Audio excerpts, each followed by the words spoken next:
One of the best memes in video games is about Valve software, and that meme is that Valve will do nothing, yet somehow always seem to win. And that's been more evident now over the weekend than ever before. You see, right now, Valve is going to win, and so are gamers, so are many other people, and everything else across the board, even content creators. And the win is coming from the most unlikely of places: the White House. You see, over the past couple of weeks, we've been documenting on this channel about a group of Karens in Australia, or should I say hags, called Collective Shout. And these women have gone through and have tried everything they possibly can to remove content that they deem as unacceptable on specific storefronts because they choose to make it unacceptable. They've also gone after things like Grand Theft Auto and many other games in the space because it is clearly easy pickings, but things are not looking good for them at all because Valve has in fact done a few things, nothing altogether, but they've done one or two things that are exposing the kind of people that Collective Shout are and how they were succeeding in their trials to get games removed from Steam. You see, Valve added a brand new rule to their store page, Rule 15. And in fact, Rule 15 talks about the kind of content that is no longer allowed on Steam. And it says this, quote, "Content that may violate the rules and standards set forth by Steam's payment processors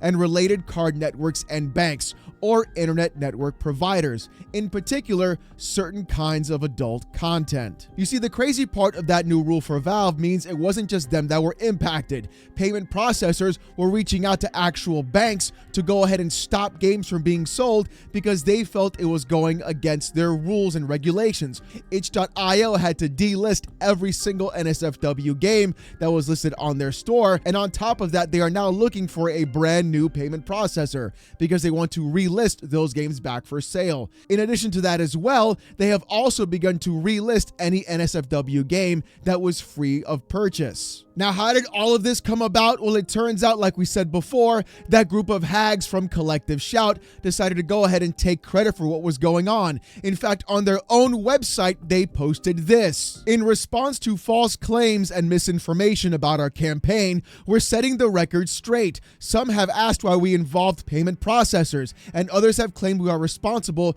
for itch.io removing all NSFW content. We raised our objection games on Steam for months, and they ignored us for months. We approached payment processors because Steam did not respond to us. We called on itch.io to remove games that we argued normalized violence and abuse on women.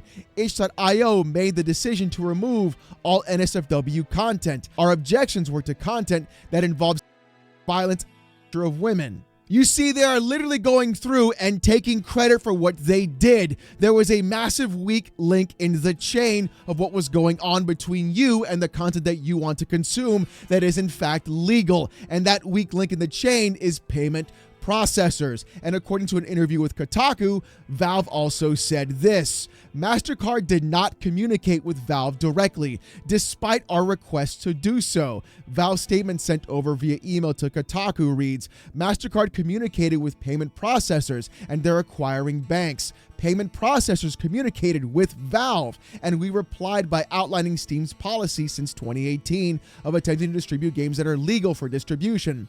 Payment processors rejected this and specifically cited MasterCard's Rule 5.12.7 and the risk to MasterCard's brand." You see, Collective Shout knew that Valve and itch.io were going to ignore everything that they were being thrown at because they are in fact nothing more than a couple of hags trying to imply and implicate what they should do and what you should be able to purchase on your own platform, even if that content is in fact legal to purchase. And so because they knew that Valve and itch.io didn't do anything at all, they went after the payment processors. And the fact that Collective Shout even lied to your face telling you that, oh, they just de-indexed everything from our emails. No, because itch.io even stated on their own that because of the payment processors being pulled out, they would lose everything altogether. This is what's known as what's called de-banking, where the banks remove access to any sort of money that you could obtain as a consumer, a user, or a company and corporation to go through and remove you and basically censor you altogether if you do not bow down to their demands. Collective Shout abused this entire approach, and it went through without a hitch for them. Unfortunately, though, these exploits were available for many of MasterCard, Visa, and PayPal, etc. As I pointed out earlier before, with MasterCard's rule of 5.12.7, reading this: a merchant must not submit to its acquirer, and a customer must not submit to the interchange system any transaction that is illegal or in the sole discretion of the corporation, may damage the goodwill of the corporation, or reflect negatively on the marks. So basically, anything that would be a brand risk to MasterCard should not be sold, even if it is legal in the first place. And Visa has the same kind of rule as well. Visa's rule is 1.3.3.4, integrity risk and use of Visa-owned marks. A member must not use the Visa-owned marks in any manner that may bring the Visa-owned marks or Visa Inc. or its affiliates into disrepute in relation to or from the purchase of trade of photographs, video imagery, computer-generated images, cartoons, simulation, or any other media activities, including but not limited to any of the following. A member that does not comply with these requirements will be subject to non-compliance assessments prescribed under the Visa Integrity Risk Program. And the thing is, these rules have had massive issues overall, especially impacting places in Japan, where Niche Gamer brought up the fact that payment processors are forcing Japanese retailers to remove adult games indefinitely. Not only does it impact adult games, but also manga and any other content as well that they deem to be immoral or to impact their brand. Yet for some reason, there has been no issue or concern about people pre-ordering Little Tay's OnlyFans right before she turned 18. I mean, yeah, you guys can go ahead and just parade yourselves all around that you want, trying to protect the kids, when there was an actual person waiting for the day they turned 18 to go ahead and start up their OnlyFans and in 3 hours make over $1 million, which basically goes to show people were literally pre-ordering this person's content to be, consumed, and you guys had no problem with those kinds of purchases being done. But the second somebody gets talking about video games, whoa, are you guys playing My Futanari Stepsis Part 2? Yeah, you can't play that, boys. No, but Little Tay's OnlyFans, that's perfectly good to go. Am I right? Yeah, the hypocrisy doesn't end there, because also Collective Shout is now going down the classic old Anita Sarkeesian Gamergate route. I kid you not. Melinda Tankard Rice, one of the main founders of Collective Shout, said this on a tweet the other day: Gamergate on steroids, abuse of a small all-women team at Collective Shout, documented by @OnlineHate. Hashtag tech facilitated VAW, hashtag VAW, hashtag cyber abuse, hashtag cyber harassment. Ah, yes, you get what you deserve. You clowns and you hags went around trying to instill your own morality onto everybody else from a country that already has that content banned on their own, which you've admitted is already banned, to try and push your own agenda onto other people. And yet when you do that and get the backlash you rightfully deserve, now you're calling it online harassment. A direct page out of the Five Guys and Fries and Anita Sarkeesian playbook that we all had, 10 plus years ago already. It's really wild to see this happen over and over. You're the same clown also who defended the movie Cuties, but let's not get those things twisted now, shall we? You literally abused an exploit trying to go ahead and break the rules of other payment processors to force them to remove the games you did not like. And people may have had your back because, hey, those games are gross, am I right? But the moment that it impacts everybody else and people can see through the veneer that you're trying to push, it goes to show that your plans fall and crumble. Now, I know what you're thinking, Alex, these are just games on Steam. How is this going to impact anyone individually? It really shouldn't, right? I shouldn't have a problem with this. Well, it turns out that fellow YouTuber, The Archcast, had his PayPal account completely suspended. In fact, here's what happened over the weekend. I was just randomly deplatformed from PayPal. No reason given other than, quote, unusual activities. Nonsense, of course. And I was redirected to a page telling me about the rules of, quote, card companies. Please make some noise about this if you can spread the word. So not only are payment processors going after actual companies because of the fact that they're using those vague rules to go ahead and place their own morality by other hags in Australia to tell them what you can and cannot purchase, and on top of that showing up as a brand risk, they are now going after individuals as well. Now, the good news about the Archcast is this. He is in fact getting his PayPal account back over some inconsistent currency errors that were happening because of his actual account. But the thing is, over the actual weekend, something strange happened. It turns out that Valve and many others are now going to get an unlikely ally in the White House. Now, here's the deal. This executive order, as we go into the detail of it, is a good thing for everything signed. It is a fantastic first step into what it outlines. And the best part about it is, because of this executive order, it's going to make it very difficult for companies like PayPal, MasterCard, and Visa to use those incredibly vague rules in order to try and either debank or censor or try and go ahead and use other ways of controlling the content that you purchase with your own money. And the best part about this executive order is that Section 2 goes directly in hand with the kind of playbook that Collective Shout was doing and literally admitting of going through and contacting payment processors to go ahead and have games removed from Steam and itch.io to literally censor the kind of content that you can purchase using that risk assessment. Check this out. Section 2 says it is the policy of the United States that no American should be denied access to financial services because of their constitutionally or statutory protected beliefs, affiliations, or political views, and to ensure that politicized or unlawful debanking is not used as a tool to inhibit such beliefs, affiliations, or political views. Banking decisions must instead be made on the basis of individualized, objective, and risk-based analysis. That last line is the biggest key of all of this. The fact that right now, Visa, MasterCard, and PayPal were not using objective risk-based analysis. They were going off the feeling of what it would look like for their brand to be associated with these kinds of products is exactly the concern, even though that same brand was also affiliated by proxy in their own definition to Little Tay making over $1 million in 3 hours with her OnlyFans being pre-ordered. I guess that's how the world works for some fucking reason, but apparently it's going to get even worse for these clowns on the internet trying to censor video games and what you can and cannot buy, because not only does it have to be risk-based, it has to be factual as well, and it can't just be debanked because they don't like your opinions or they don't like your political beliefs or they don't like your own perspective on things. They can no longer remove you from the actual banking system and debank you as a customer, consumer, or corporation